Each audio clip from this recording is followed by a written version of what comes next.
Bueno, ante todo, muchas gracias por haberme invitado, muchas gracias por la compañía y la acogida.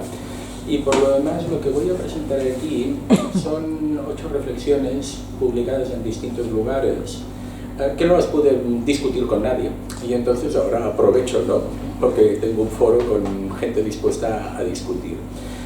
Pido disculpas porque ha quedado un poco quiche la presentación, me hubiera gustado trabajarlo un poquito más, pero nunca se puede conseguir todo. Y por otra parte, ruego disculpas si desconozco alguna información, pero se publica tanto que para mí es muy difícil seguir todo sobre todos los temas. ¿Qué voy a hacer aquí? Bueno, era dinámicas internacionales y nacionales, que es como un tema muy genérico, y entonces yo lo he acotado a 8 puntos que me ha parecido una cuestión muy sensata. Y a la vez he intentado plantear temas para continuar en el futuro si alguien quiere adentrarse en cuestiones que a mí me han parecido sugerentes. Aquí hay 4 imágenes que pueden ilustrar temas que voy a abordar a continuación. El primero, Fuerza Nueva, que es la revista de extrema derecha de los años del partido homónimo. Pinochet, un ejemplo. Esto es un elemento que quiero sacar a colación porque al hablar de dinámicas internacionales me interesa comentar muy brevemente el tema de Chile y el tema de Portugal. Creo que sin ellos no se entiende la transición. Luego tengo este señor, no sé si muchos o pocos lo conocen, es Basiri. Basiri es un personaje clave en el nacionalismo saharaui. Basiri es, ya hay pruebas concluyentes o testimonios concluyentes, fue hecho desaparecer por las autoridades españolas como agitador del nacionalismo saharaui. Para mí es muy importante porque el tema del Sáhara no aparece en los análisis de la transición cuando Carrero Blanco dijo que el Sáhara era tan español como la provincia de Cuenca. Luego vamos a abordar un tema que se trata mucho en la dimensión valenciana, pero muy poco en clave estatal, que es la violencia de la comunidad en el País Valencià, que es una violencia singular, como veremos, y es una violencia que podríamos llamar de baja intensidad, a pesar de que no faltaron bombas, y bombas destinadas a asesinar de manera explícita. Y por último, volviendo a elementos que tendríamos que incluir en el relato general, yo creo que es otro elemento sustancialmente clave el caso de las Canarias y el M-Payac. No por la importancia del M-Payac, sino porque realmente, y en esta presentación yo lo planteo así, se ha enfatizado mucho el problema del norte, el problema de País Vasco, Navarra y, si se quiere, el sur de Francia, como se quiera.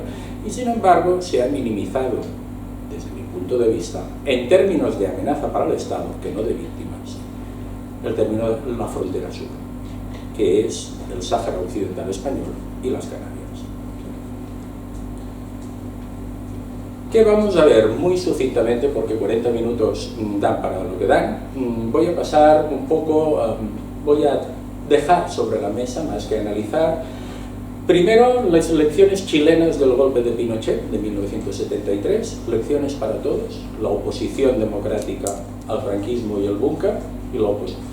El influjo portugués, el golpe de los claveles de 1974, el Sáhara, tan español como Cuenca, y a la vez las Canarias africanas, ¿no?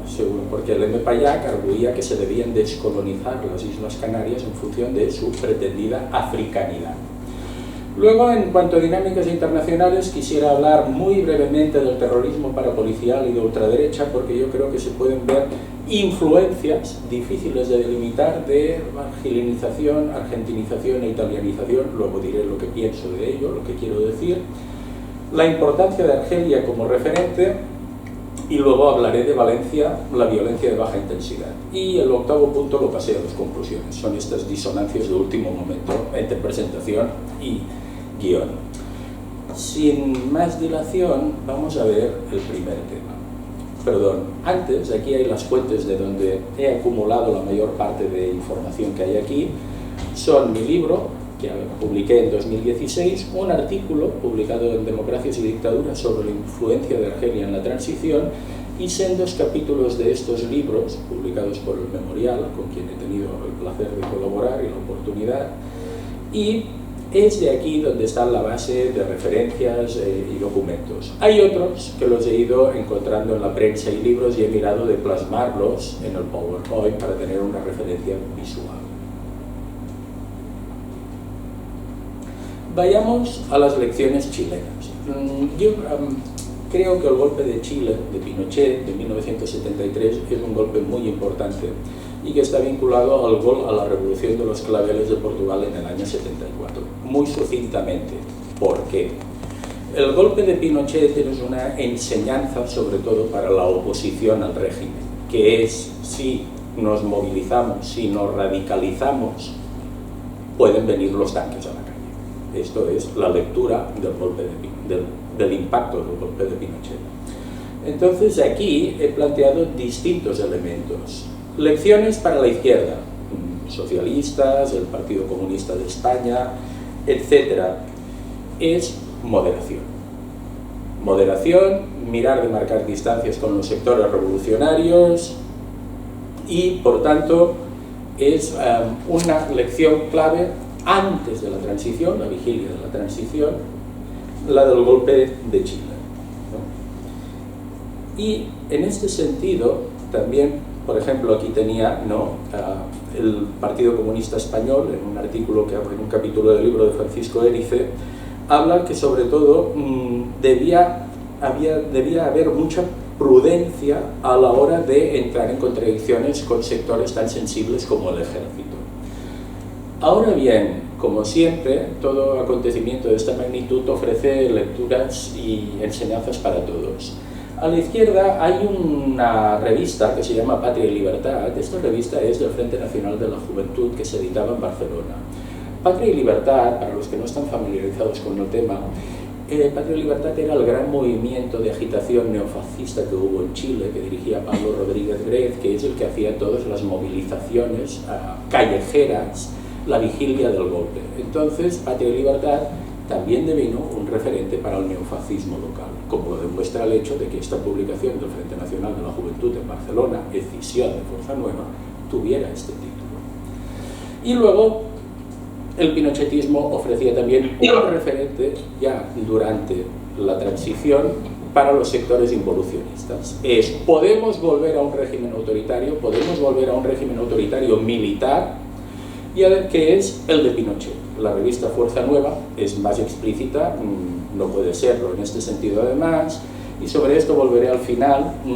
En el pinochetismo había un sector que era el gremialismo, el base del pinochetismo, que estaba vinculado al franquismo, era su elemento de aprendizaje. Por tanto, y para cerrar este tema, golpe de Chile, muy importante, prolegómeno de la transición, enseñanza sobre todo para la oposición, moderación, para la oposición mainstream, para entendernos, para no entrar ahora en frondosidades. Y además, a la ultraderecha, aparte de ofrecerle un referente de movilización desestabilizadora, un modelo de régimen aparentemente viable para volver al pasado, hay un tema no menor, un hack neofascista internacional. Pensemos que en el entierro de Franco es cuando se encuentran Pinochet y Stefano della Chiaia, y que además Stefano della Chiaia y el príncipe negro que se llamaba Valerio Borghese estaban en España con el beneplácito de Carrero Blanco. Por tanto, aquí hay una conexión en la que no podemos entrar, que se nos escapa y que tampoco es muy compleja de trabajar, pero me ha parecido importante apuntarlo.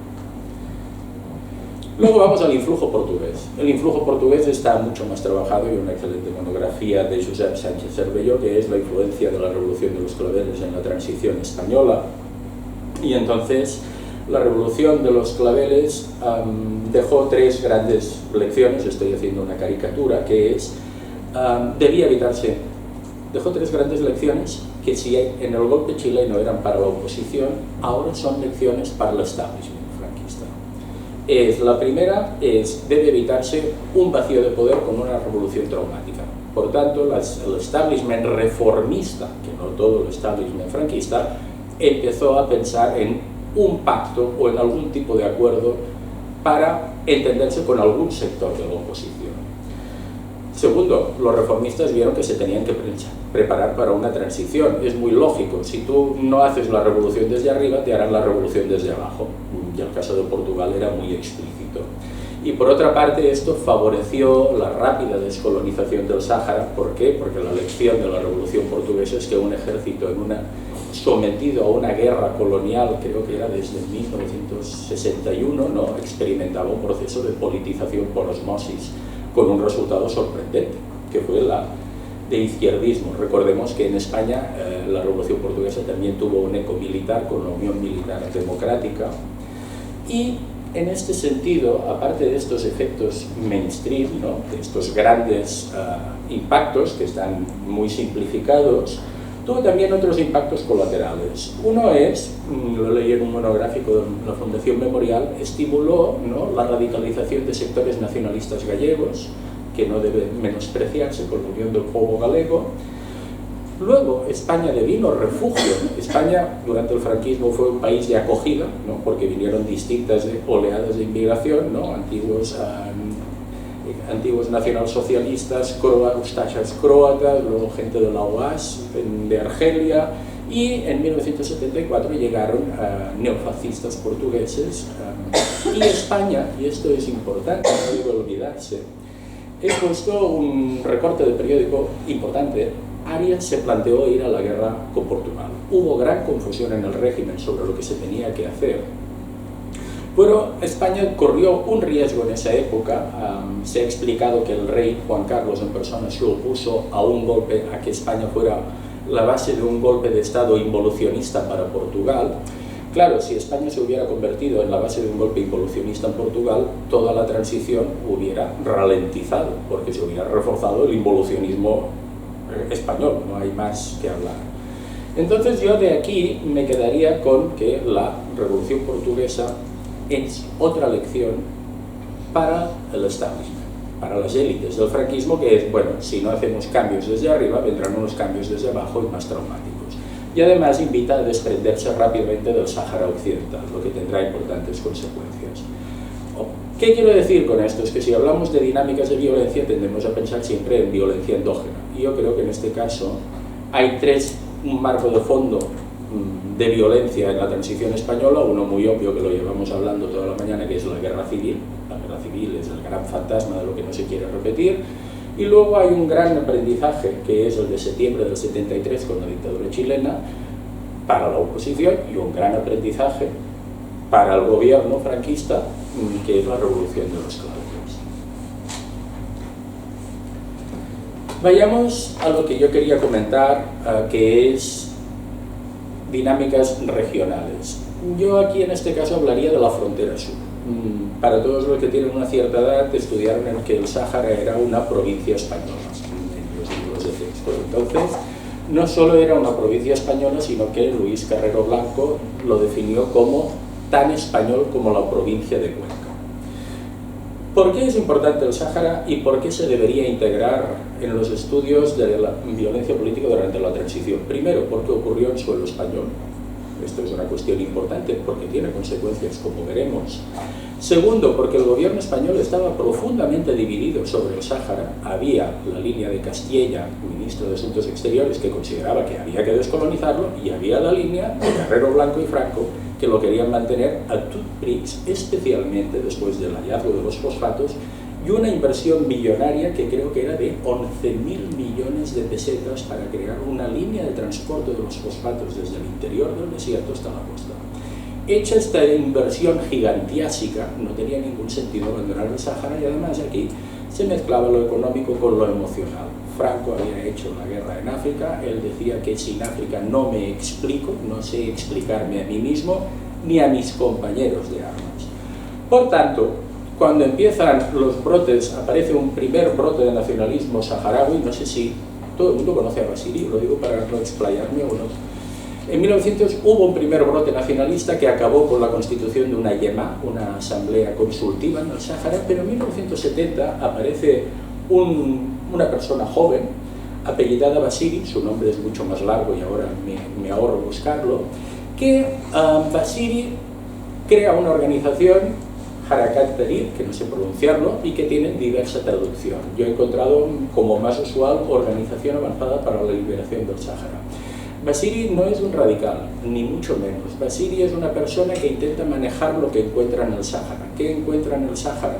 En el Sáhara encuentra unos notables que viven instalados en el establishment, encuentra una juventud seducida porque el Sáhara está experimentando a una escala reducida, pero muy parecida, un boom económico, hay una seducción del Estado, está creando bienestar acotado, y luego hay sectores que quieren romper con la independencia. Basili lo que plantea es, intenta conjugar estos intereses y plantea una independencia a medio plazo de acuerdo con España, que era un planteamiento realista. Sin embargo, se hace una manifestación en Jatarrambla, en Zembla, y entonces las autoridades españolas, entre comillas, pierden los papeles, cargan contra los manifestantes y Basili es detenido y desaparece. Entonces se creó documentación falsa diciendo que había marchado a Marruecos, etcétera, etcétera, pero finalmente puse el recuadro de la información de La Vanguardia. La Vanguardia recogió 2 testimonios que eran concluyentes. Basili no llegó a cruzar la frontera. A partir de aquí, en 1973, el Frente Polisario cogió el legado, o asumió el legado de Basili, no sé exactamente qué genealogía hay, y empezó aquello, una lucha colonial contra España. Es importante el tema del Sáhara por varios motivos. Primero, si estamos hablando aquí de víctimas, ¿cuál es el caso de Basili? Es importante también el caso de Basili porque demuestra la imposibilidad de trabajar con archivos. Es difícil acceder a información de archivos y además quien lo ha trabajado, el periodista Tomás Bárbulo, dice que no encaja la información de archivos y, como hemos visto, se fabricaron documentos ad hoc. Por tanto, trabajar el tema es complejo. Y luego, aquí hay varias cuestiones importantes. El Sáhara fue un pozo de contradicciones. Aquí hay un tema poco estudiado, o poco conocido más que estudiado, que es en los años de administración militar, en el último momento del Sáhara, el secretario general del Sáhara, creo que es Biguri, Rodríguez de Biguri, da amparo a una radio bilingüe español-saharaui y a un periódico español, La Realidad Árabe, que define como lo que quieren los autoridades españolas es una transición acordada hacia la independencia, mientras en Cataluña y en el País Vasco se persigue a quienes hacen propaganda sobre la autodeterminación. Aquí se está haciendo propaganda a favor de la autodeterminación con paraguas militar, cosa que tiene unas paradojas importantes. Pero aquí tiene importantes consecuencias. Primero, Franco estuvo dispuesto a luchar. Literalmente, cuando lo fue a ver Arias, le recibió con un mapa y le dijo: aquí hay que colocar 3 filas de minas para evitar el avance de los marroquíes. Es más, le dijo a Arias: y dígale a Hassan que esto lo he ordenado yo en exclusiva. Entonces, las crónicas, por lo que he podido reconstruir, Arias queda desencajado, no sabe si tiene que hacer caso o no. Finalmente le aconsejan que no. Pero esto plantea un problema contrafactual. Siempre que se habla de qué habría hecho Carrero, siempre se habla de Carrero en función de si habría permitido que el rey hubiera llegado al trono, hubiera permitido la transición. Aquí hay una cosa previa. Si Carrero hubiera sobrevivido, que era un defensor acérrimo de la españolidad del Sáhara, con un Franco moribundo que ordenaba ir a la guerra, ¿Carrero hubiera claudicado? Obviamente son especulaciones, pero hay una parte razonable de pensar que no habría sido así. Por otra parte, está poco estudiado, pero se conformó como una especie aparentemente de réplica en el Sáhara de lo que fue la península. Los militares quisieron oponerse, incluso hubo quien intentó dinamitar instalaciones y hacerlas explotar cuando entrara el ejército marroquí. Y por tanto, en el Sáhara empiezan a producirse posiciones que luego o que también se replicarán en la península.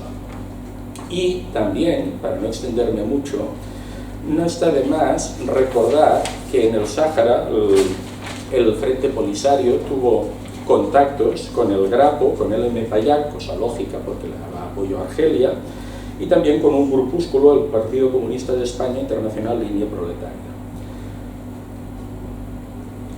Y a lo que vamos, hemos hablado, como este conflicto, como este seminario es sobre violencia y víctimas, aquí hay unas víctimas que esperan reparación.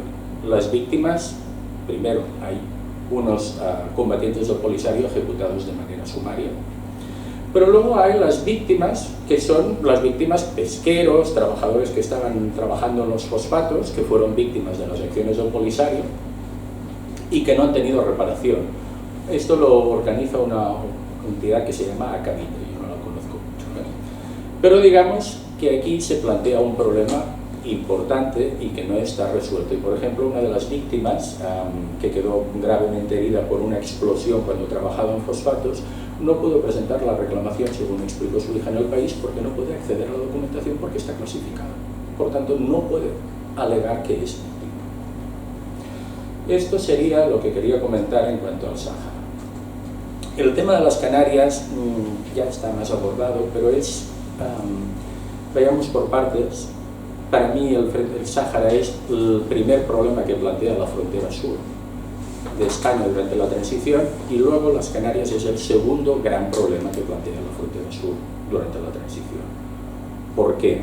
Muy rápidamente. Antonio Cubillo, para los no iniciados, es un exmilitante comunista que entra en el nacionalismo canario, acaba en Argel bajo la protección del gobierno, y entonces allá organiza el movimiento para la autodeterminación e independencia del archipiélago canario, el MPAYAC. Tiene una emisora de radio y crea unas fuerzas armadas guanches.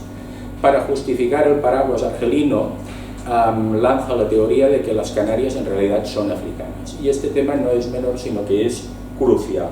¿Por qué es crucial? Gracias a Argelia, una Argelia además muy enfadada porque España ha permitido que Marruecos se quede con el Frente Polisario, con el Sáhara Occidental, protege a Cubillo y sobre todo le apoya en el seno de la Organización para la Unidad Africana.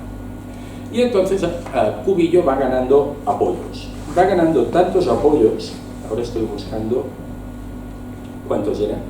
Sí, que cuando se reúne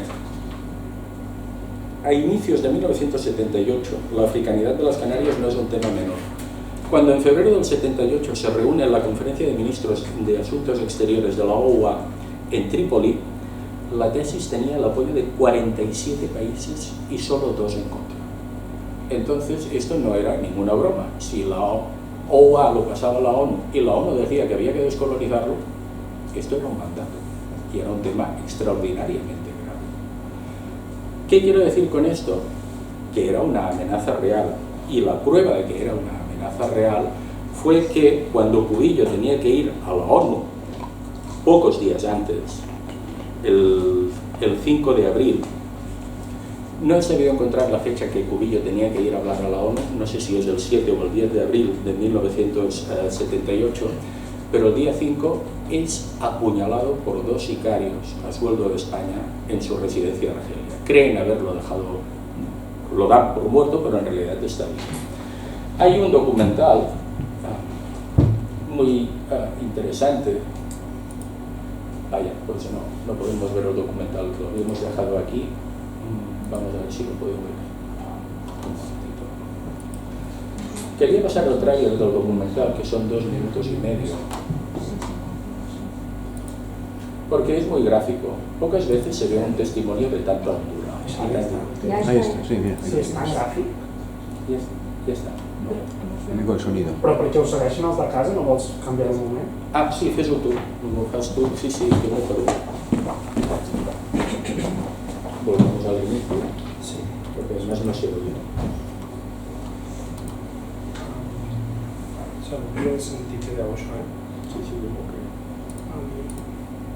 No, era una pregunta. Sí, yo sí, claro, lógicamente.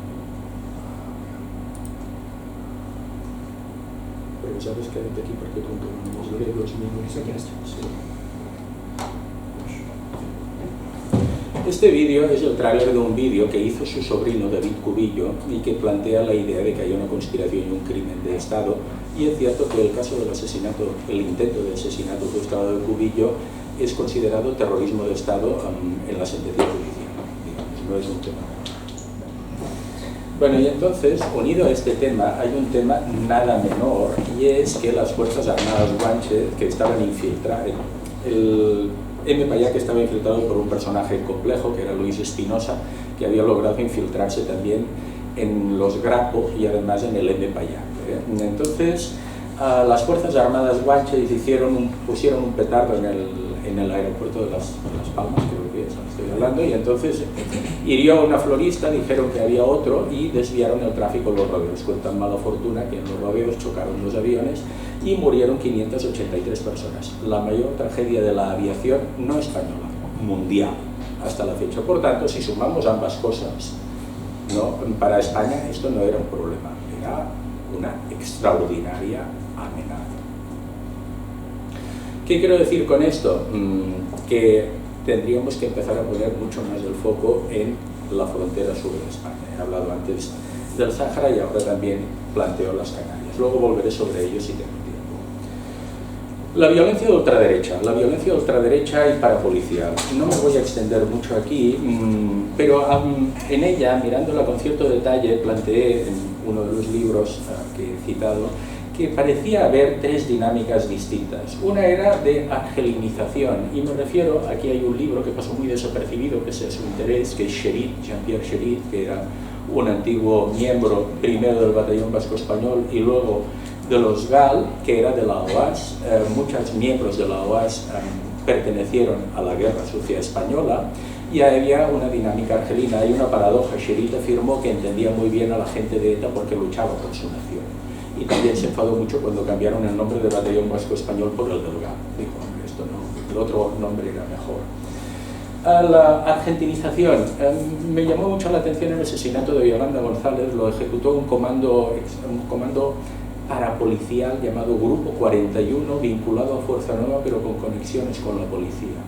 Entonces a mí me recordó, no puedo desarrollar el argumento aquí, me recordó mucho el tipo de actuación de la AAA. Secuestraron a esta joven, actuaron el Grupo 41 que he mencionado, actuó como Batallón Vasco Español, creía que era miembro de ETA, la secuestró, la llevó fuera de Madrid y le asesinó de 2 días y la dejó allá. Entonces no puedo desarrollar el tema. Hay una cuestión que es, este es un procedimiento similar al de la AAA, que fue un rubro, ¿no? Un sello utilizado durante la transición por distintos grupos, pero el procedimiento en este caso, desde mi punto de vista, se ajustaba. Y finalmente, italianización. No me refiero tanto a la actuación de neofascistas concretos, sino que en el Frente de la Juventud y en el Frente Nacional de la Juventud se quiso llevar a cabo una estrategia de italianización de la violencia, que era crear una situación de un cierto desorden público para abrir el paso a fuerzas como podía ser Fuerza Nueva y a un eventual golpe de Estado. Entonces de ahí había una estrategia italiana. ¿Qué quiero decir con esto? ¿Que predominó alguna de estas estrategias? No, yo creo que en la violencia política española se dieron distintos componentes de estos elementos en la violencia parapolicial y de ultraderecha. Y me llamó la atención mucho en este sentido que en el asesinato que se hizo de venganza contra Argala, como responsable del asesinato de Carrero, había 3 extranjeros de distinta afiliación: Cherit, Loas, Bocardo, un argentino ex miembro de la AAA, y Mario Ricci, que era un italiano neofascista. Entonces, bueno, esto da cierta coherencia o cierta plausibilidad a la hipótesis que planteo. Luego, volviendo a la cuestión, al punto 6, vamos avanzando, intentaré acabar lo antes posible. Creo que la influencia de Argelia ha pasado desapercibida porque es muy grande, tanto como referente y como actor.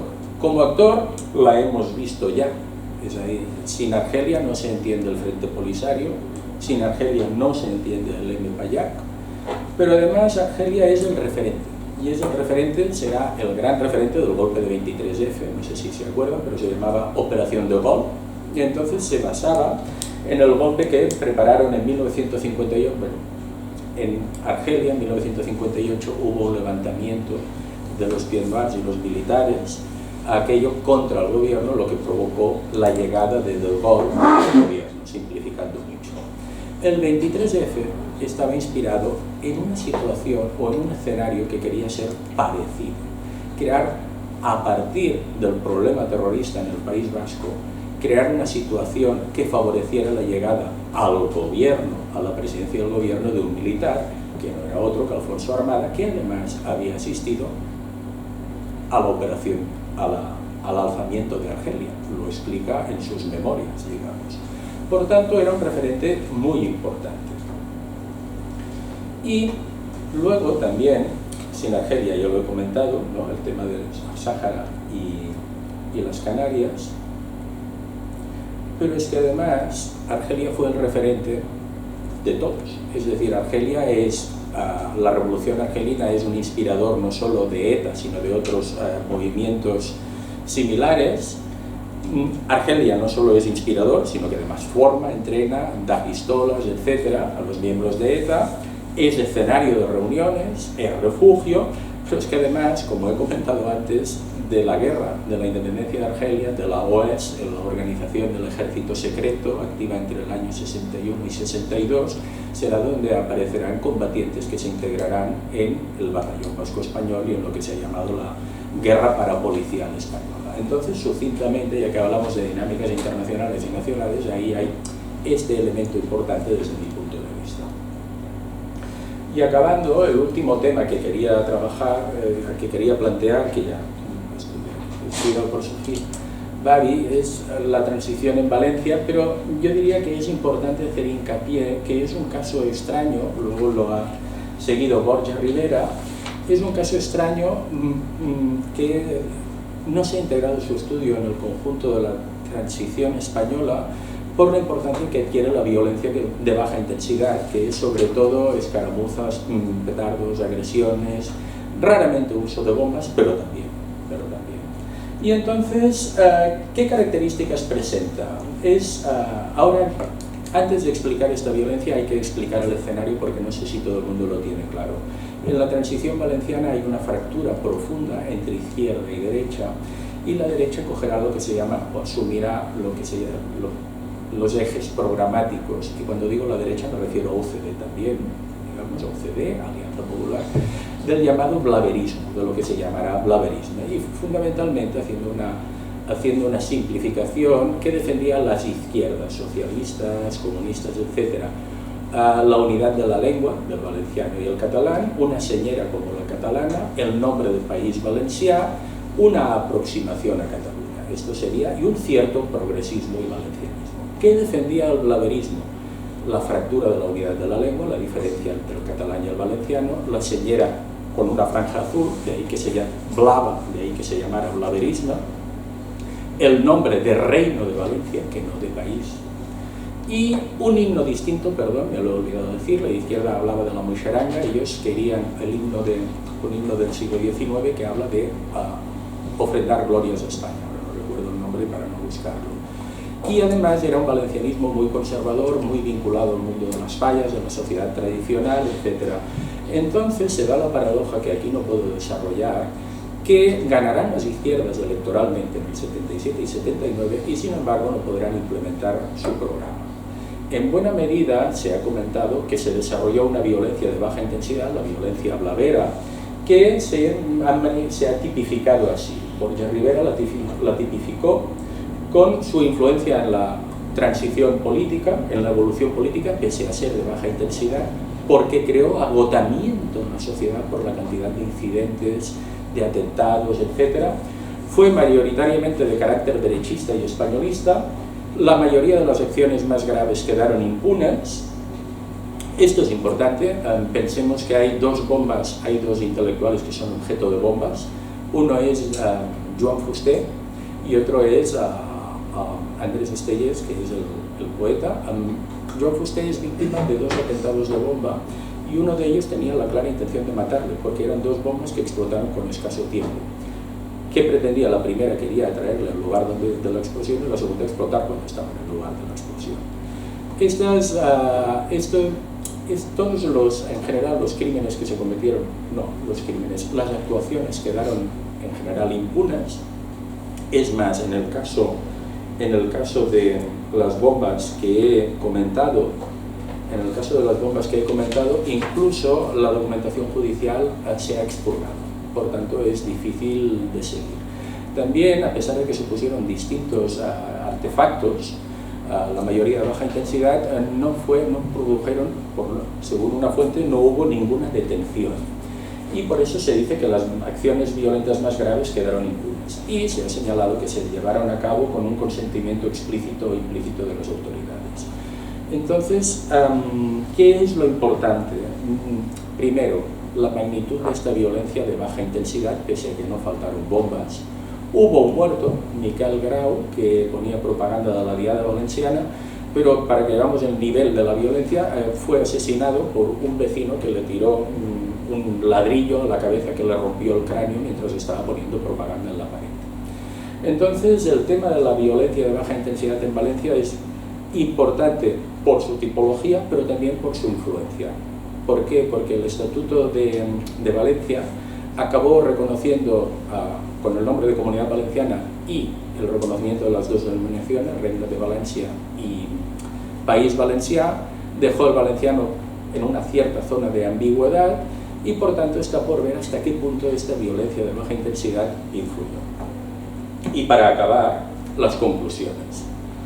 Muy rápidamente, no sé si voy muy bien o muy mal de tiempo, intento ceñirme. Sí. Muy bien. Bueno, cosas que se tendrían que estudiar. Desde mi punto de vista, se tendría que comparar la violencia que hubo, el caso de las Canarias con el de ETA. ¿Por qué? Porque son dos asimetrías muy llamativas. ¿En qué sentido? Fueron dos grandes amenazas para el Estado, pero muy distintas. Para entendernos, el M-Payac fue una gran amenaza que tenía un Estado detrás, que era Argelia, grandes conexiones internacionales, como se ha hablado, y en cambio un escasísimo apoyo social. ETA fue lo contrario. No tuvo apoyos estatales, de países estatales, tuvo una base social importante, y fueron las dos grandes amenazas, al norte y al sur, y que expresan esta simetría. No puedo extenderme. ¿Qué más me parece interesante estudiar? Otro tema que no se ha trabajado de manera sistemática. ¿Por qué Euskadi o País Vasco genera una organización como ETA y por qué Cataluña no la genera? Las dos tienen un santuario territorial, Francia, las dos tienen represión nacionalista, las dos tienen un movimiento nacionalista arraigado, hay desarrollo industrial.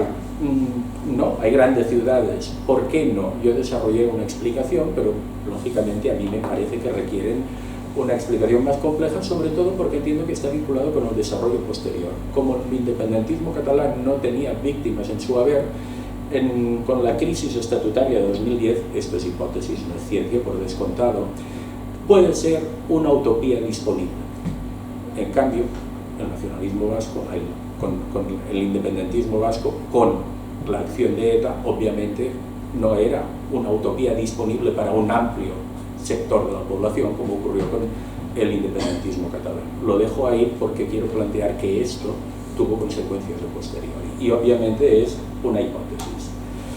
Igualmente, el país, Valencia y Navarra. ¿Por qué en un discurso el papel de la violencia en ambos casos? En el caso de Cataluña, en el caso de Valencia, el blaverismo trabaja para alejar, es la violencia de la derecha blavera, por decirlo de alguna manera, el que acaba alejando a Cataluña y a Valencia de Cataluña. Y además lo rubrica la Constitución con un artículo 145 que impide federarse a las comunidades autónomas. En cambio, en Navarra es la violencia de ETA la que marca la distancia de Navarra hacia el País Vasco, pero la Constitución deja ahí una puerta abierta a su incorporación eventual al País Vasco. Luego, otra cosa que me ha parecido llamativa. Generalmente el periodo de Arias se presenta como una cosa insabora, transitoria, y yo, mirando todo lo que he mirado, cada vez me parece más importante. Recapitulando cosas que he enseñado, Arias se planteó una guerra, una invasión de Portugal. Arias se tuvo que decidir si se iba a la guerra con Marruecos. Bajo Arias se produjeron los sucesos de Montejurra y el Diario de Navarra publicó el año pasado documentos que prácticamente rubrica muchísimo las altas instancias que actuaron en el caso de Montejurra. Y luego el libro de Cherit, que he comentado, y una información que apareció con el asesino de Arturo Ruiz, que fue localizado por El País. El asesino de Arturo Ruiz dijo que trabajó para el Batallón Vasco Español. Y el libro de Cherit está escrito por una periodista, que es Teresa Rilo, y la viuda de Cherit, que es Ana María Pascual, y ahí Ana María Pascual explica las conexiones de Cherit, y no parece que el Batallón Vasco Español, como mínimo a lo largo de toda su historia, fuera un espontaneísmo armado. Ahí, si miramos las dos informaciones, permiten atisbar que hubo espontaneidad, sí, pero también parece que hubo una cierta dirección. Es difícil valorarlo porque no hay archivo posible para consultar y por tanto todas las fuentes son especulativas. Y para acabar, asincronías territoriales, puestos a pedir cosas a los reyes, creo que sería interesante pedir un estudio comparativo sobre pinochetismo o las relaciones Chile-España, el influjo franquista en el régimen de Pinochet, el de Pinochet en nuestra transición y luego el de nuestra transición en la democratización chilena, porque hay una serie de elementos en bucle que se van entremezclando. Y con esto acabo y espero no haberme excedido del tiempo. Muchas gracias por